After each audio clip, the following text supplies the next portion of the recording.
উত্তেজনার মধ্যেই জাপানের চারপাশে রাশিয়ার সঙ্গে যৌথভাবে বোমারু যুদ্ধবিমানের টহল চালিয়েছে চীন। মঙ্গলবার জাপান সাগর থেকে পূর্ব চীন সাগরের দিকে অগ্রসর হয় রাশিয়ার পারমাণবিক সক্ষমতার TU-95 মডেলের দুটি বোমারু বিমান। সেখানে এর সঙ্গে যোগ দেয় চীনের দুটি H-6 বোমারু বিমান।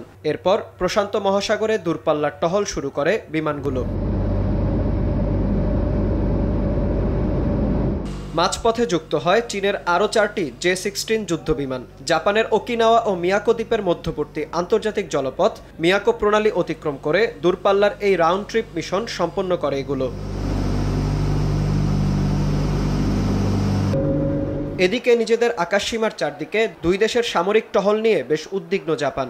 টোকিওর বিরুদ্ধে শক্তি প্রদর্শন করতে চীন ও রাশিয়া এই যৌথ অভিযান চালিয়েছে বলে মন্তব্য জাপানের প্রতিরক্ষা মন্ত্রী শিনজিরো কোইজোমির।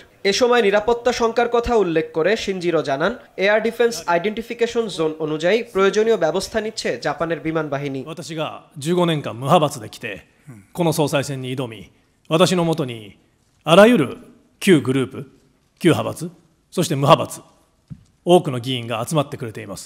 শুধু জাপানই নয়, নিজেদের আকাশ প্রতিরক্ষা ব্যবস্থার রাডারেও রাশিয়ার 7টি এবং চীনের 2টি বিমানের উপস্থিতির কথা জানিয়েছে দক্ষিণ কোরিয়ার সামরিক বাহিনী। এর আগে তাইওয়ান ইস্যুতে জাপানি প্রধানমন্ত্রী সানায় তাকাইচি হুঁশিয়ারি দিয়েছিলেন, কোনো চীনা আগ্রাসন জাপানের নিরাপত্তাকে হুমকির মুখে ফেললে পাল্টা পদক্ষেপ নেবে টোকিও। এরপর থেকেই চীনের সামরিক তৎপরতা দৃশ্যমানভাবে বেড়েছে অঞ্চলটিতে। বিনয়ামিন, RTV।